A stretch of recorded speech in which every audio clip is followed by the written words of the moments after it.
Good morning to everyone. Yesterday we talked about the chapter that is types of unemployment. Also we covered some one or two points regarding the causes of unemployment. Now again I will explain it. Where first point is slow speed of economic growth. In this point इसमें यह होता है कि अगर हमारी economic growth slow down है that means कि हमारा जीडीपी भी हमारा डाउन है। अब अगर हमारी इस जीडीपी जो हमारे है वो लो है, इसका मतलब भी प्रोडक्शन लो हो रहा है, और प्रोडक्शन लो हो रहा है दैट मीन्स लोग वहाँ काम कर रहे हैं, जिसका सीधा सीधा मीनिंग है अनएम्प्लॉयमेंट है, तभी प्रोडक्शन भी लो हो रहा है। नेक्स्ट पॉइंट है fast speed of population growth, यानी कि पॉपुलेशन का एकदम से स्पीड से बढ़ना भी कहीं ना कहीं अनएम्प्लॉयमेंट का रीज़न है, बिकॉज क्योंकि रिसोर्सेज हमारे पास लिमिटेड है, इस वजह से भी one of the major reason of unemployment is population growth. And the third one is defective educational system. जैसे कि we all know that कि हमारा जो एजुकेशन सिस्टम है वो थियोरेटिकल कंसेप्ट पे बेस्ड है। यहाँ पे थ्योरी पार्ट ज़्यादा सिखाया जाता है rather than practical one. Next one is low capital formation, यानी कि यहाँ पर जो कैपिटल फॉर्मेशन है, यानी कि हम लोग इन्वेस्टमेंट कम करते हैं, जिससे कि इनोवेटिव आइडियाज़ भी हमारे माइंड में क्रिएट नहीं होते हैं, और इसके वजह से भी हमारा जो अनएम्प्लॉयमेंट है वो हमारा रिमेन सेम बना है और जो धीरे धीरे ग्रो कर रहा है। Next one is slow growth of agriculture and industry. That means कि एग्रीकल्चर हमारे कंट्री में आज भी ऑल नो कि मैक्सिमम जो पॉपुलेशन है वो एग्रीकल्चर पर बेस्ड है। स्टिल एग्रीकल्चर्स के वही पुराने टूल्स, वही पुरानी टेक्निक्स हमारी यूज़ हो रही है, न्यू टेक्निक्स हमारी यूज़ नहीं हो रही है, जिससे कि उसमें भी ग्रोथ कम हो रही है। नेक्स्ट पॉइंट की बात करें तो इंडस्ट्रीज़ में भी जो ग्रोथ है, ग्रोथ एंड डेवलपमेंट, वो भी कम देखने को मिल रहा है।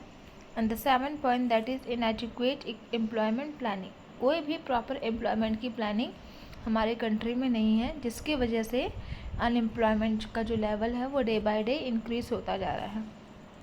Now come to the next topic that is remedial measure for unemployment. तो कुछ हमारे रेमेडीज़ अनएम्प्लॉयमेंट के उसको रेमेडीज़ को लाए गए, जिसमें से फर्स्ट वन ही एक्सेलरेटिंग इकोनॉमिक ग्रोथ, यानी कि अगर हमारी इकोनॉमिक ग्रोथ बढ़ेगी दैट मीन्स कि प्रोडक्शन बढ़ेगा, जीडीपी बढ़ेगा। प्रोडक्शन बढ़ाएंगे तो लोगों को भी उसमें ऐड करना पड़ेगा, जिससे कि हमारे देश में जो अनएम्प्लॉयमेंट की प्रॉब्लम है वो भी रिमूव हो जाएगी। नेक्स्ट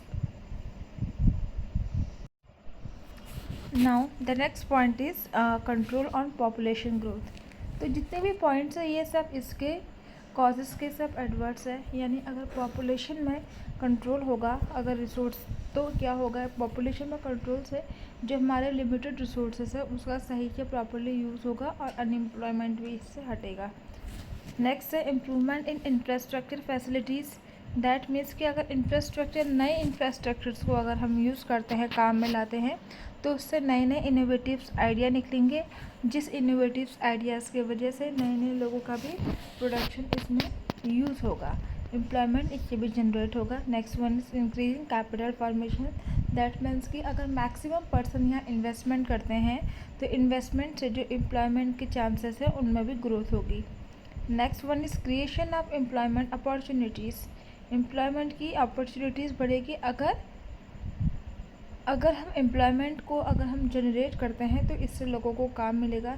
एग्जांपल के लिए अगर मैं किसी फैक्ट्री का प्रोडक्शन करती हूँ और उस प्रोडक्शन के साथ वो ऐसे तो प्रोडक्शन होगा नहीं, तो इससे मुझे लोगों को बुलाना पड़ेगा। जैसे अभी कुछ ईयर्स पहले अभी स्टैचू ऑफ यूनिटी का एक सरदार वल्लभ भाई पटेल जी की जब स्टैचू उनका बनाया गया, तो उसमें भी लोगों को काम दिया गया, लाइक उसमें लेबर्स लगाए गए, प्रोजेक्ट मैनेजर्स को अपॉइंटमेंट मिली।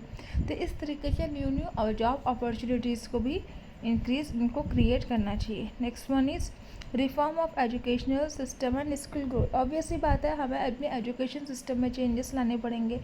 थ्योरेटिकल नॉलेज नहीं बल्कि प्रैक्टिकल नॉलेज उनको देनी चाहिए, ताकि प्रैक्टिकल नॉलेज से इंसान सीखे कि एम्प्लॉयमेंट को कैसे जनरेट किया जाए और कैसे उस तरीके उसका सही यूज़ हो सके। Next one is development of agriculture sector. यानी कि जो एग्रीकल्चर सेक्टर जिस पर मैक्सिमम लोग डिपेंड है उसका भी डेवलपमेंट हो, राइट। न्यू टेक्नोलॉजी का यूज़ हो जिससे कि उनको भी बाद में बेनिफिट हो, और इंडस्ट्रियल सेक्टर का भी डेवलपमेंट इसमें देखा गया है। Now come to the next topic that is role of government to reduce unemployment. अब गवर्नमेंट की भी कुछ रोल है जिससे अनएम्प्लॉयमेंट को हटाया गया, जिसमें फर्स्ट था डायरेक्ट रिक्रूटमेंट इन PSUs, यानी गवर्नमेंट ने, पब्लिक सेक्टर ने डायरेक्ट रिक्रूटमेंट करना शुरू किया, जैसे BHEL Bharat heavy electronic limited, BEL और इंडियन ऑयल हो गया, सेल हो गया, NHPC हो गया, यानी जितने भी गवर्नमेंट कंपनीज है गवर्नमेंट ने उसमें वैकेंसीज़ को निकालना शुरू किया कि हाँ इसमें वैकेंसीज आएगी, आप इसमें भरिए और आपको जॉब मिलेगा। Next one is purchase of goods and services in the open market. अब गवर्नमेंट ने क्या किया, गवर्नमेंट ने ओपन मार्केट से चीज़ों को परचेज़ करना शुरू किया। एग्जांपल के लिए उसने स्टेशनरी के सामान खरीदे, ठीक है। अब जैसे स्टेशनरी का सामान गवर्नमेंट ने ख़रीदा, इनडायरेक्ट वे में गवर्नमेंट ने एम्प्लॉयमेंट को जनरेट किया। अगर वो स्टेशनरी का सामान खरीदते हैं तो आगे डिमांड जाएगी प्रोडक्शन की डिमांड जाएगी तो और सामान बनेगा, जिससे और भी फिर एम्प्लॉयमेंट क्रिएट होगा। Next one is employment generation programmes. तो गवर्नमेंट ने कुछ प्रोग्राम बनाए हैं विच इज़ गिवन बिलो। तो इसमें कुछ प्रोग्राम, जिसमें फर्स्ट प्रोग्राम है मनरेगा। As we all know the name of मनरेगा, Mahatma Gandhi national rural employment guarantee act. इस एक्ट में गवर्नमेंट ने जो कहा कि जिनको जॉब नहीं मिल रही है वो गवर्नमेंट में जाके अपने आप को इनरोल कराइए। ये जो प्रोग्राम था ईयर 2005 में स्टार्ट हुआ, जिस पर कहा था कि अगर आपको जॉब नहीं मिलती है तो 100 दिन के आपको जॉब के पैसे मिलेंगे इस प्रोग्राम के अंदर। फिर बाकी आपका प्राइम मिनिस्टर रोजगार योजना, स्वर्ण जयंती शहरी रोजगार योजना, स्वर्ण जयंती ग्राम स्वरोजगार योजना, इन सब में गवर्नमेंट ने जॉब अपॉर्चुनिटी को क्रिएट किया। अगला है आपका मेक इन, ऐसी 40 बहुत सारे प्रोग्राम्स हैं जो इसमें गिवन है। एक मेक इन इंडिया प्रोग्राम लाए मोदी जी, जिसमें इन्होंने क्या किया, उन्होंने बाहर की कंट्री को अपने कंट्री में बोला कि हमारे देश में आके आप जॉब अपना स्टार्ट कर सकते हो, जिससे एम्प्लॉयमेंट जनरेट होगा, कुछ भी अपना स्टार्ट कर सकते हैं वो अपना कोई भी प्रोडक्शन। नेक्स्ट स्टार्टअप प्रोग्राम की, जिसमें गवर्नमेंट ने कहा कि स्टार्टअप करिए, वो क्या देंगे, लोगों को लोन प्रोवाइड करेंगे। Help in transforming India into the country of a job creates institute of job seeker, ताकि हमारा जो कंट्री है वो जॉब क्रिएट कर सके जॉब सीकर के बजाय, ताकि स्टार्टअप करने से उनको काफ़ी हेल्प मिले। और स्टार्टअप इंडिया भी 16 जनवरी 2016 को स्टार्ट किया गया। तो डियर स्टूडेंट, इनके साथ बहुत सारे प्रोग्राम और लॉन्च हुए। अब हमारा ये टॉपिक कंप्लीट होता है, इसके फर्दर जो नोट्स हैं वो आपको इस लिंक में आपको सेंड कर दिए जाएंगे।